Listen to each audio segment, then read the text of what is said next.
Hi friends, shopping போகலாமா? என்னடா இவ டெய்லியும் ஷாப்பிங் சொல்கிறேன்னு பார்க்காதீங்க. இன்றைக்கி வந்து நம்ம டிஃப்ரெண்ட்டாக சாக்லேட் ஷாப்பிங் பண்ண போகிறோம். ஏன்னா வெக்கேஷன் போகிறோம் இல்லை.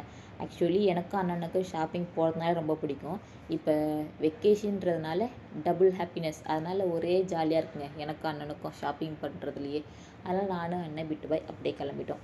போயிட்டு எங்களுக்கு ரொம்ப பசியாக இருந்துச்சு. அங்கேயே ஃபுட் கோர்ட் இருந்ததுனால ஃபுட் ஆர்டர் பண்ணி சாப்பிட்டுட்டு, நம்மலாம் சின்ன பிள்ளையா இருக்கும்போது யாருனா ஃபாரின்லேருந்து வரேன்னு சொன்னாங்களே ஜாலியாக இருக்குங்க. ஏன்னா சாக்லேட்டு பூமர்ஸு அதுக்காகவே நம்மலாம் வெயிட் பண்ண மாதிரி இருக்கும். அப்போல்லாம் நாங்கள் 19 கிட்ஸ் நம்பலாம். அப்போ எவ்வளோ ஜாலியாக இருக்கும் பார்த்துங்க. இந்த பூமருக்குலாம் எவ்வளோ ஆசைப்பட்டு வெயிட் பண்ண காலங்கள் உண்டு. இப்போ நம்ம வாங்கிட்டு போய் கொடுக்கும்போது அது ஒரு தனி ஹாப்பினஸ் தான். இதில் எங்கள் மம்மி வேறு எக்ஸ்ட்ரா வேறு திங்ஸ் வேறு, பால் powder, coffee powder, milk powder, அப்புறம் இது ஏதோ சொன்னாங்க. அதையும் நானும் அண்ணனும் தேடி கண்டுபிடிச்சி எக்ஸ்பைரி பார்த்து பார்த்து எடுக்கிறதுக்குள்ளே டைம் தாங்க வேஸ்ட் ஆகுது. ஆக்சுவலி நானும் அண்ணன் ஷாப்பிங் போனாலே இந்த மாதிரி தாங்க ஏன்னா கமெண்ட் சொல்லி சிரிச்சு ஜாலியாக என்ஜாய் பண்ணிக்கினே இருப்போம்.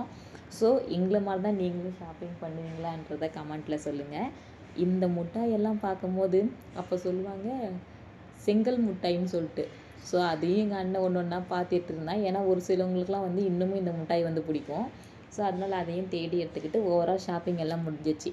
பார்த்தீங்களா, நாங்கள் எல்லாம் 19 கிட்ஸுங்க. இந்த லிட்டில் ஹார்ட் அங்கே பார்த்ததுக்கப்புறம் கூட நாங்கள் அப்படியே எடுத்து வச்சுக்கிட்டு எத்தனை பேக்கெட் வாங்கலான்றதை டிஸ்கஸ் பண்ணி வாங்கிட்டு இருந்தோம். 19 கிட்ஸ்னாலே இப்படி தான். நீங்களும் இப்படி தானான்னு சொல்லுங்கள். பாய்.